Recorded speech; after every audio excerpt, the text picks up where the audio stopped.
Want to be a champion, yeah. I walk shake, I was shaking, yeah. Anytime you know how was yeah. I ain't kujenda nindewa yo.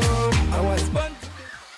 NKORE MEDIA TV twakwakira buzima webale kutukunda ate webale kutusubscribinga ayonjera otusharinge otworeke rukundo amazina ndi Joanna Elizoba nataya isomjenyi katwakure turebe ebirungi byatwaye abyatwinire omjenyi nakwakira nabakira ba NKORE MEDIA amazina ndi Mzee Byondo V.M.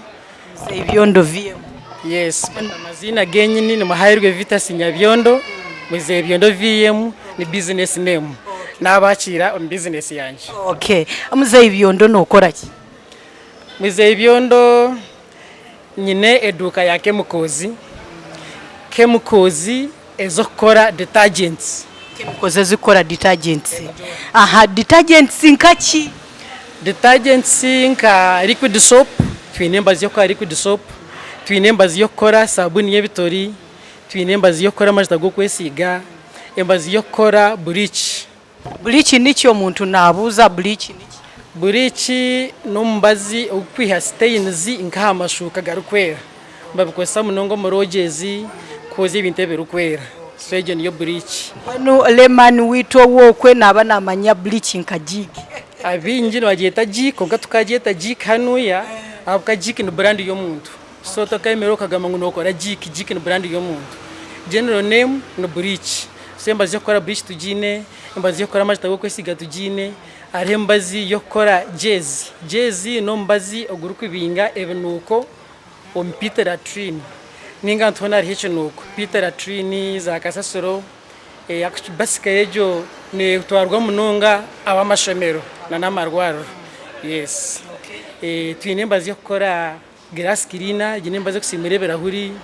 Embazi yokora hand wash gel ejini sabuni yokuna umungaro twinembazi yokora tiles cleaner yabire tari zugubire bantu mwe mwize mwakire mbazi mukore embazi yokora terazo cleaner terazo naye inombazi.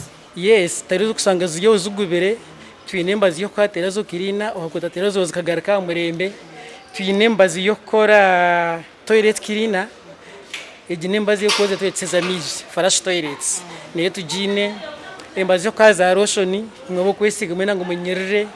Yes, twine na oils zo kwesiga ezini essential oils za avocado oil ebishoga za oil za coconut vitamin E oil twine za shea butter byona biscuit byine hanuya wa Mzee Byondo V.M. Industrial Chemicals and Detergent Shop.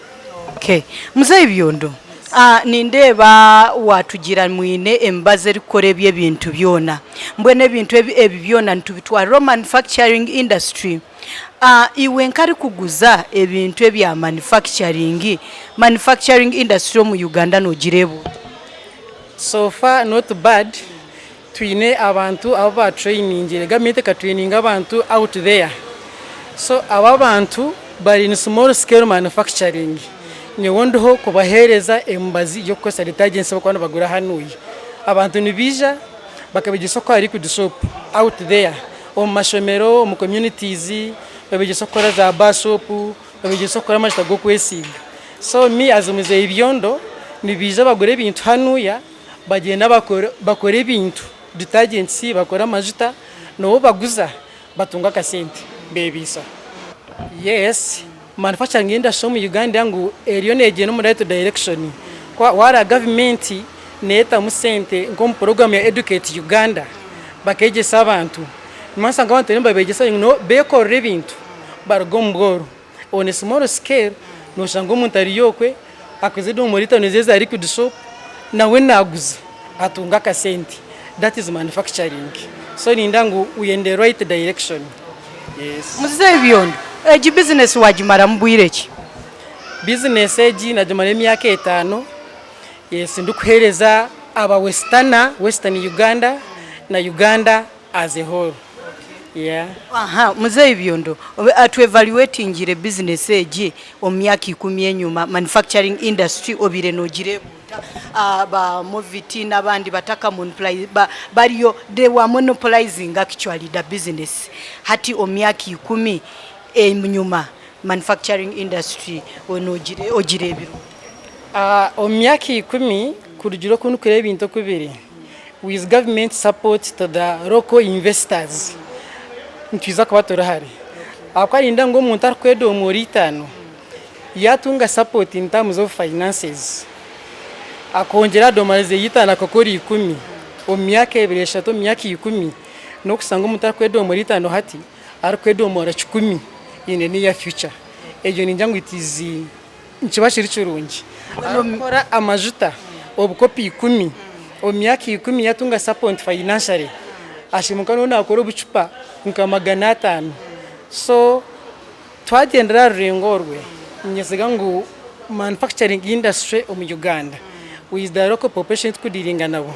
ntuzaka batujya mutindo murunje munonga myaka 10 mission tukuba tutina abantu bakuronda emirimo abantu nibakubane betandikirawe emirimo ka China abantu abingi biza ko bari mu self employment abo kwa given the fact that mu Uganda unemployment rate is high twaza koroji twatandika mpora manufacturing ya hansi small scale manufacturing omyaka 10 with government support ndibatu ryarengo rundi okay konko ine kibuzo kiwaguruka emyaka 10 enyuma manufacturing industry bireriye we nyoni za kwegamba nko muntu hanuya when I came to Mbayara with this business ekabera business ejo guze ibintu nkebi konka people we bakawa takumanya ngo nko kokora nkamajuta kugira ngo ibintu basakubwira nko muri mbara so with Byondo of V.M coming in abantu bakamanya ngo yes in Mbarara no basagura ibintu byo gukora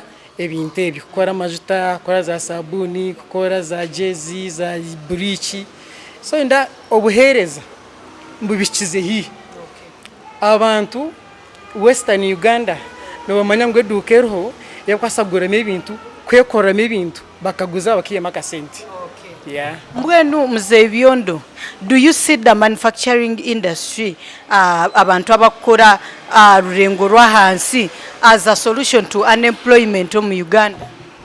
Yes kurugira kintu kuchiri nyoni ndeba ngo nyambera abantu bingi abantu nibije hanuya with raw capital as low as 20,000 omuntu nabasa no kutandika manufacturing industry nemitware 2 yes capital as low as 20,000 nibiza tutandikira yes ejo capital muntu agumana agitungura mpora ne growing watandika mitware 2 ushanga ryo mitware 5 aryo mitware 10 yes ati Mzee Byondo omuntu ari okwe yaba ine mitwaro yeye 2 yakora katugeze yakora sabuni emitwaro 2 egine basa kumugobera sente zi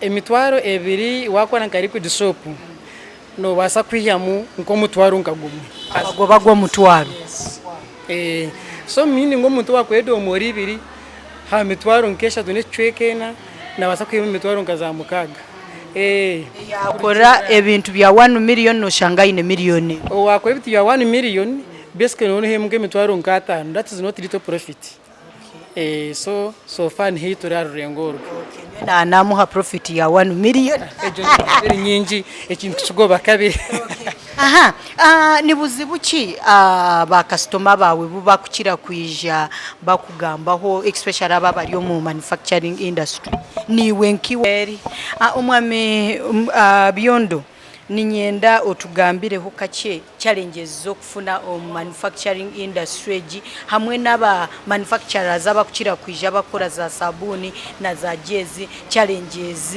ziba kufuna challenges zo zoroho Joani abantu basically ni ndengo ziroko population abaka sente kache nibiza kwenda mabanza mu business kujukoro umwete kwemeza go mabanza hamwe no gumisererezana challenge ndijo when they lack capital of course they lack capital challenge ndijo hinkoreba abantu abungudiringa nabo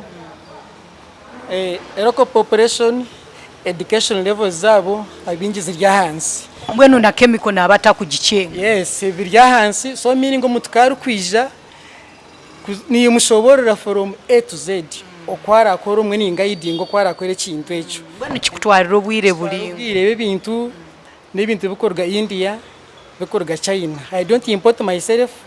Ningora umuro ba importers ba Kampala ebintu biryo mu ruzungu nibyo nkebe drama zo kureba hano yankezi ezinzaga India na China n'ebintu tibiri bya Uganda biryo mu ruzungu. So muntu no mugambira ekintu mu ruzungu ngo kuchiri omuri nyankore tichurumu akubuza ngo echo neki. So nimanyine ko explaining from A to Z ubwo muntu wa hansi kwena ngo ikintu akingo kuchiri.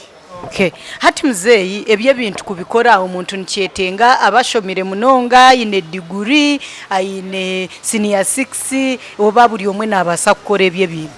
Note necessary ngo boshomire munonga ina mafakteza kutukumanya mu Uganda aho bakamabago batashomire konga bine factories ekikuru no kucenga no kugera zirejo okujura umujinya kugira ngo ekintu yes nikikorwa.